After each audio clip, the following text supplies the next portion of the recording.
Hi mga ka-farmers! Another day, another halaman na naman tayo. At syempre, andito tayo ngayon sa Bumanlag Osting Nursery. Ayan, kung saan inimbak natin yung mga paninda natin dito. Ayan. Ngayong araw, ipapakita ko sa inyo, meron tayong isang tanim dito na namamanghalang din talaga ako.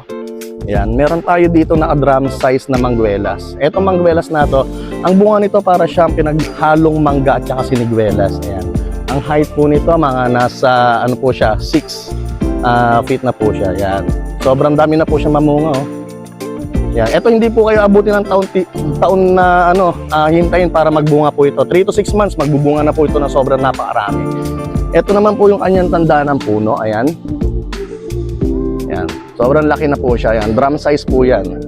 Yan. Parang ganito po yan. Papakita ko po sa inyo. Meron po kasi kaming tanim dito. Kapag kami nagwo-walk-in po dito, pinapatikin po namin yung mangguelas. Ito.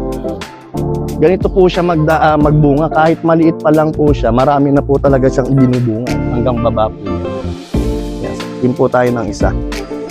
Ito, pag pumupunta po ako dito sa nursery, paborito ko pong kinakain ito kasi sobrang sarap talaga nito sa alamang. Yan. Yun mga ka-farmers, sa mga gusto na mga ganitong halaman, mangguelas, meron tayong mga naka-drum size doon. Pwede po kayong mag-PM sa aming page sa Bumanlag Osting Nursery. Okay po, pwede rin po kayo mag-visit dito personally dito sa Catimon, Ginba, Nueva Ecija. Ayun lamang po, tuloy-tuloy lang po tayo sa pagtatanim. Maraming tanim, maraming aanihin. Yun, maraming salamat po. Follow for more.